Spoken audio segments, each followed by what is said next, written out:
मेरा नाम रिया है, रिया माथुर। ये घटना जो मैं आपके साथ शेयर करने जा रही हूँ ज्यादा पुरानी नहीं है, बल्कि मेरे पिछले बर्थडे की है। अगर आप किसी भी इंसान से उसके बर्थडे के बारे में पूछेंगे तो वो खुश होते हुए ही आपको बताएगा, मगर उस दिन जो मेरे और मेरे दोस्तों के साथ हुआ, उसके बाद से ही मुझे कोई मेरे बर्थडे के बारे में पूछता है तो मेरा दिल सहम जाता है और वो घटना मेरे सामने इस तरह से आ जाती है जैसे कि कल की ही बात हो। मेरा बर्थडे नजदीक था और उसी टाइम लॉकडाउन पीरियड भी चल रहा था।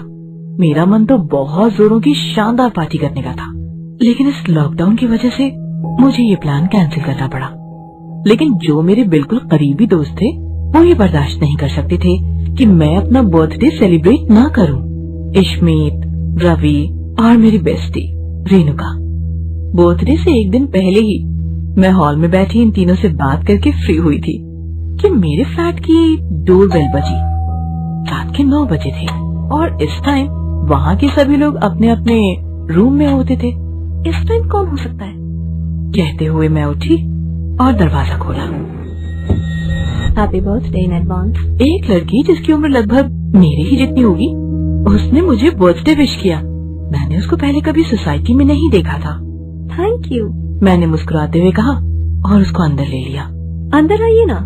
मैंने उसको हॉल में सोफे पर बिठाया और उससे बातें करने लगी। आपका बहुत बहुत शुक्रिया। मैंने मुस्कुराते हुए कहा, आपको पहले कभी नहीं देखा। आप सोसाइटी में नई हो? जी, मैं कल ही शिफ्ट हुई हूँ और कल से आज शाम तक मैंने अपनी एज की किसी भी लड़की को इस सोसाइटी में नहीं देखा था।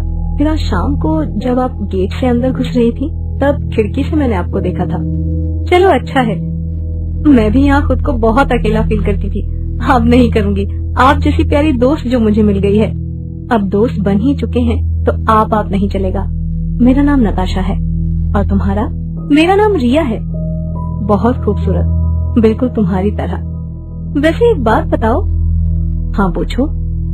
आप कल ही शिफ्ट हुई हो और किस फ्लैट में हो ये भी मुझे नहीं पता, पर आपको मेरे फ्लैट और बर्थडे के बारे में कैसे पता चला? जब तुम पार्किंग से आते हुए अपने दोस्तों से बातें कर रही थी तब मैंने सुना था। फिर हम दोनों ने काफी देर तक बातें की और फिर करीब 11 बजे वो मुझे गुड नाइट बोलकर चली गई। अगली रात 10 बजे के बाद मेरे तीनों दोस्त इश्मीत, रवि और रेणुका मेरे रूम में आए। तीनों के हाथ में मेरे लिए गिफ्ट थे। जब वो अंदर आए तो मेरे घर की डेकोरेशन देखकर शॉक्ड हो गए। क्या बात है रिया, हमें तो लगा था कि तुमने अभी तक कुछ नहीं किया होगा, मगर तुमने तो पूरी तैयारी कर रखी है। रेणुका ने कहा, ये मैंने अकेले ने नहीं की, इसने मेरी हेल्प मेरी एक न्यू फ्रेंड नताशा ने की। नताशा? कौन नताशा? कैसे बनी तुम्हारी फ्रेंड वो? और है कहाँ वो तुम्हारी नई फ्रेंड? वो बस अभी अपने फ्लैट में गई है, आती ही होगी। तभी मेरे रूम का दरवाजा खुला और देखा तो नताशा बाहर खड़ी थी। ये लो, आ गई नताशा, कहते हुए मैं उसकी तरफ बढ़ी।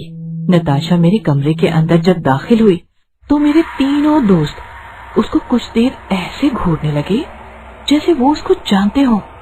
ये तो बिल्कुल वही लग रही है। ऐसा नहीं हो सकता, वो वापस कैसे आ सकती है? अरे क्या हुआ, तुम लोग कुछ बोल ही नहीं रहे? शायद मैं इन लोगों को पसंद नहीं आई, नताशा ने मुस्कुराते हुए कहा। अरे नहीं, ऐसा नहीं है। तुम्हें देखकर हमको हमारी एक दोस्त की याद आ गई। रेणुका ने भी हल्का सा मुस्कुराकर जवाब दिया। वो बिल्कुल तुम्हारे जैसे ही दिखती थी। सच में? लगता है आप लोग उससे बहुत प्यार करते हो, इसलिए मुझे देखते ही आप लोग उसकी यादों में डूब गए। इतना सुनना था कि मेरे तीनों दोस्त एक दूसरे के मुंह को फिर से देखने लगे। अरे तुम लोग क्या बातें करने लगे? मेरी बर्थडे पार्टी में आए हो, लेट्स स्टार्ट द पार्टी। फिर हम लोग पार्टी एंजॉय करने लगे। मैंने सबको सॉफ्ट ड्रिंक सर्व की और ऑनलाइन पिज्जा, बर्गर और थोड़ा फास्ट फूड जो मंगवाया था उसे खाकर मजे करने लगे। फिर हमने म्यूजिक ऑन किया और डांस और मस्ती करने लगे। यहाँ तक मुझे नताशा थोड़ी अजीब लगी क्योंकि उसने न कुछ खाया था। ये कहकर टाल दिया था कि वो फास्ट फूड नहीं खाती और अब वो हमारे साथ डांस भी नहीं कर रही थी। उसके सलवार कमीज सूट के पहनावे को देखकर ये अंदाजा लगाना मुश्किल नहीं था कि शायद उसको डांस वगैरह नहीं आता होगा, इसलिए मैंने भी ज्यादा फोर्स नहीं किया। अब 12 बजने वाले थे और मैं केक काटने के लिए तैयार थी। Happy birthday to you, happy birthday to you, happy birthday dear Riya, happy birthday to you। कमरे में सभी की आवाज गूंजने लगी। सभी बहुत ज्यादा खुश थे। रेणुका ने जब अपने हाथ में सॉफ्ट ड्रिंक का ग्लास लिया तो उसे उसमें ड्रिंक की जगह लाल रंग का खून नजर आया। उसे स्मेल भी आई और उसने चिल्लाते हुए डर कर अपना ग्लास जमीन पर फेंक दिया। हम सभी शॉक्ड हो गए, सिर्फ नताशा को छोड़कर। वो नॉर्मल ही रिएक्ट कर रही थी। क्या हुआ रेणुका? नताशा ने पूछा। रेणुका बहुत डरी हुई लग रही थी। उसने कहा, इसमें इसमें इसमें इसमें खून था। खून? हम सब उसकी बात सुनकर थोड़ा शॉक्ड भी हुए और थोड़ा हंसी भी आ रही थी। खून कैसे हो सकता है? ये तुम कैसा मजाक कर रही हो रेणु? कहते हुए मैंने उसको जमीन पर पड़ी हुई ड्रिंक दिखाई। ये देखो, ब्लूबेरी ड्रिंक है। ये तुमको खून कैसे नजर आ सकता है? भला खून ब्लू कब होने लगा? मेरी बात सुनकर उसने दोबारा जमीन पर पड़ी ड्रिंक को देखा। अब उसे वो भी ब्लू ही दिखाई पड़ रही थी। पर उस वक्त तो ये उसने हकलाते हुए आधी अधूरी बात कही। उसी टाइम अचानक से कमरे की इलेक्ट्रिसिटी चली गई और कमरे में बिल्कुल अंधेरा हो गया। अरे ये क्या हुआ? मैंने कहा, मैं भी चेक करवाती हूँ। कहकर मैं मेरा मोबाइल देखने लगी। रेणुका को महसूस हुआ कि किसी ने पीछे से उसके कंधे पर हाथ रखा है। उसकी सांस गले में अटक कर रह गई। वो अचानक से पीछे मुड़ी और जैसे ही पीछे मुड़ी उसको लगा कि किसी ने उसका गला पकड़ लिया है। अब वो गले से आवाज भी नहीं निकाल सकती थी। कोई उसको पूरी ताकत से वहां से घसीट कर कहीं ले जा रहा था।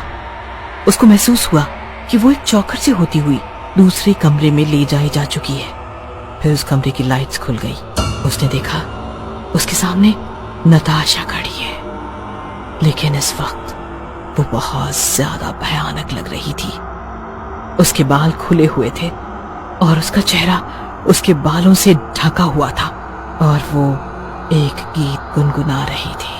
Happy birthday to you, happy birthday to you, happy birthday to you, happy birthday to you। बहुत ही डरावने स्वर में उसने कहा। फिर उसने एक झटके के साथ अपना सर ऊपर किया और रेणुका के बिल्कुल करीब आ गई। रेणुका बहुत जोरों से चिल्लाई।